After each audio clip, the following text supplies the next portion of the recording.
Well, of course, Britain now sees the writing on the wall in regard to the presence of ISIS in Libya. Britain obviously wants to stem the movement of ISIS and try and confine it to within Libya. Britain does not want to see ISIS move into, for example, Tunisia, because if ISIS moves into Tunisia, that will increase the power of ISIS, and that would increase the threat that ISIS poses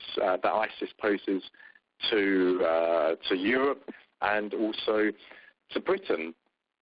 So that is why Britain is taking it very seriously, the situation in Tunisia, because no one wants to see ISIS emerge in another country, in another Muslim country, because wherever you find ISIS, you find a threat to the well-being of any society in Europe, in North Africa, in the Middle East, and even further afield.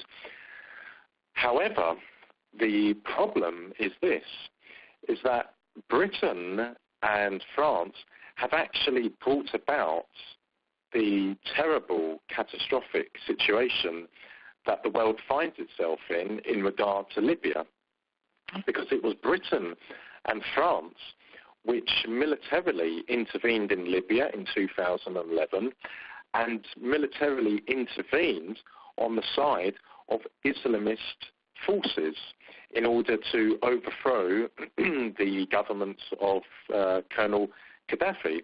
Now, prior to British military intervention in Libya, was there an Islamist terrorist threat stemming from Libya? No, there wasn't.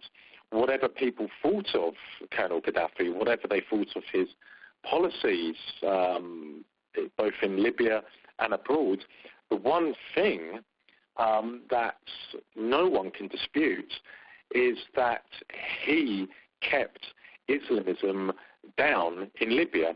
And in fact, he actually kept, to a very, very large extent, Islamism out of Libya.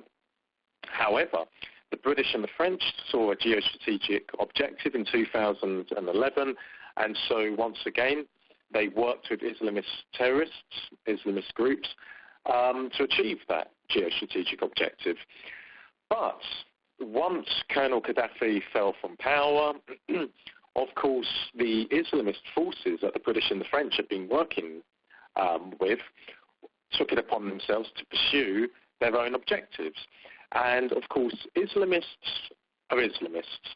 Yes, they can have a brotherly falling out, but if we take Syria, for example, you have ISIS, you have al-Nusra, you have the Free Syrian Army. They are all Islamist organizations. Certainly there is rivalry between them all, but they are all Islamists. And so in Libya, it was very unsurprising that as soon as Colonel Gaddafi was toppled from power, that the Islamists would see their opportunity to try and achieve their objective. And of course, Islamists in Libya are crying out for the support of ISIS, because as we know, ISIS is the most powerful Islamist terrorist group in existence at present. And so ISIS is hearing its brothers, its brotherly call in Libya, and of course has moved into Libya, and now is starting to expand into Tunisia. But whose fault is that? It is the fault of Britain and of France. They used those Islamist groups in Libya to overthrow Colonel Gaddafi, and by doing so, they opened the Pandora's box. Libya is now ruled to a large extent by various Islamist groups. ISIS now has a presence in Libya.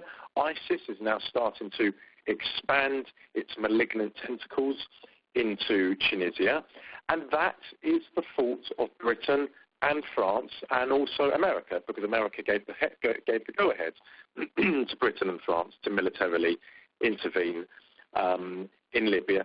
So while Britain can be concerned about ISIS moving into Tunisia, we've got to get to the root of the problem. The root of the problem is this, is that the threat posed by ISIS in Libya and now in Tunisia is the result of British and French military intervention in Libya in 2011.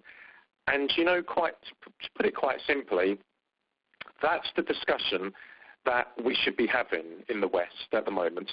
What are the causes of ISIS in Libya and now in Tunisia? And unless we have that discussion, for example, in Britain, then all other discussions are just futile. However, we are not going to have that discussion because Western mainstream media, British mainstream media, is part of the political process, part of the political establishment in Britain.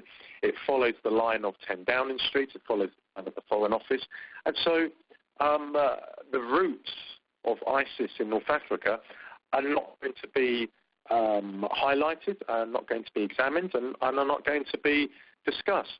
And, saying we will find ourselves in a similar situation in years to come in another Muslim country where the West has intervened on the side of Islamist terrorists, and then, surprise, surprise, a Pandora's box is opened, and that country suddenly becomes a hotbed of Islamic fundamentalism.